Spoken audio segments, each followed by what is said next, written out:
Good morning, it's February 14th, 2022. This is To My Liberal Friends, and I'm John Haddo.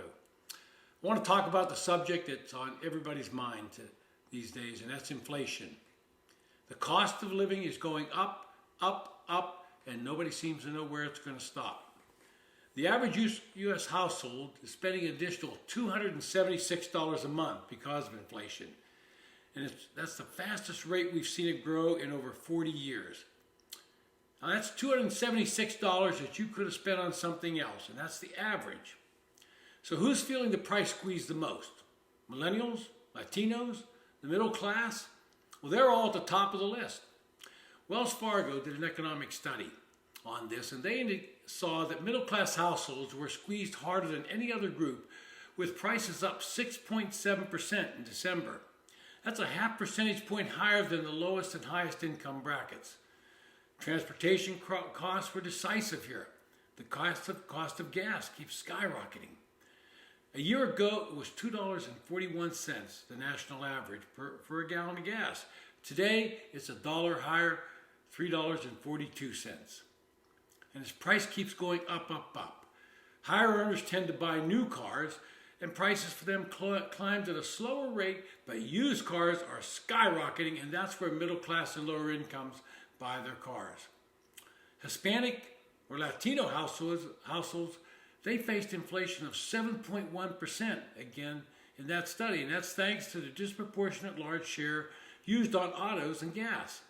That's compared with 5.6% for Asian families, and that's because they tend to earn a little bit more than the average American household.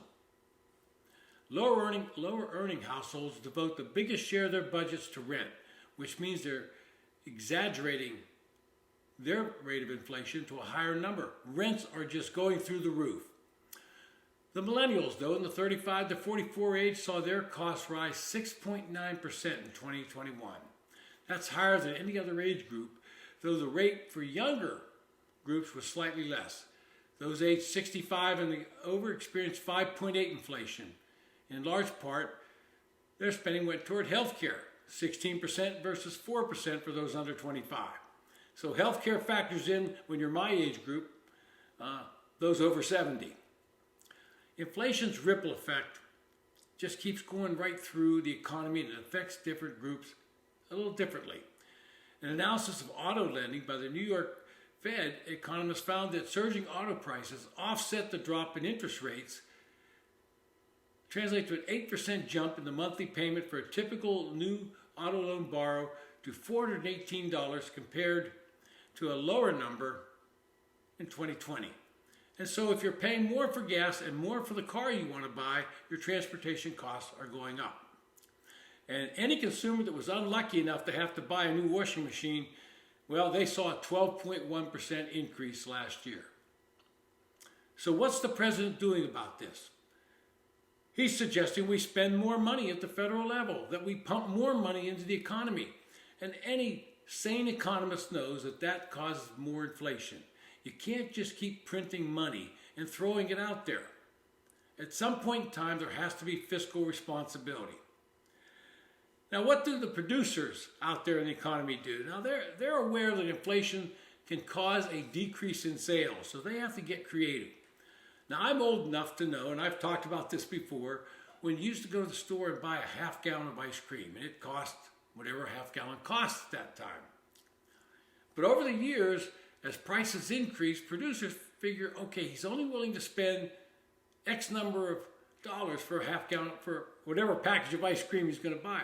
So suddenly that half gallon became 1.75 quarts.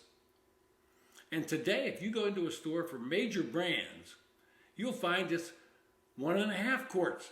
So the price doesn't go up, but the amount you get goes down. Well, that's a little trickery that producers have, trying to make consumers feel like they're not paying more. Just give them less for the same price.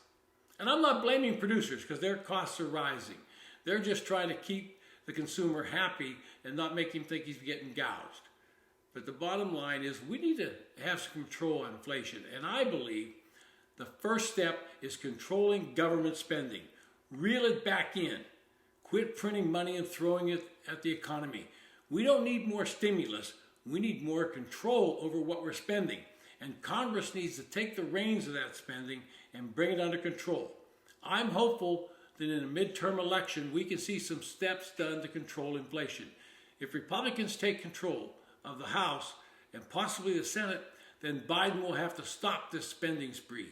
The progressive wing of his party won't have the swat they have over him now, and he will have to say, wait a second, I'm going to look back to the late 90s when Clinton was in the same situation, and ladies and gentlemen, we had a surplus for 4 straight years. Wouldn't that shock everybody? Instead of adding to the deficit, we actually had a surplus. I'm hopeful that's going to happen and bring inflation, this roaring monster, under control. This has been To My Liberal Friends. Thanks for listening.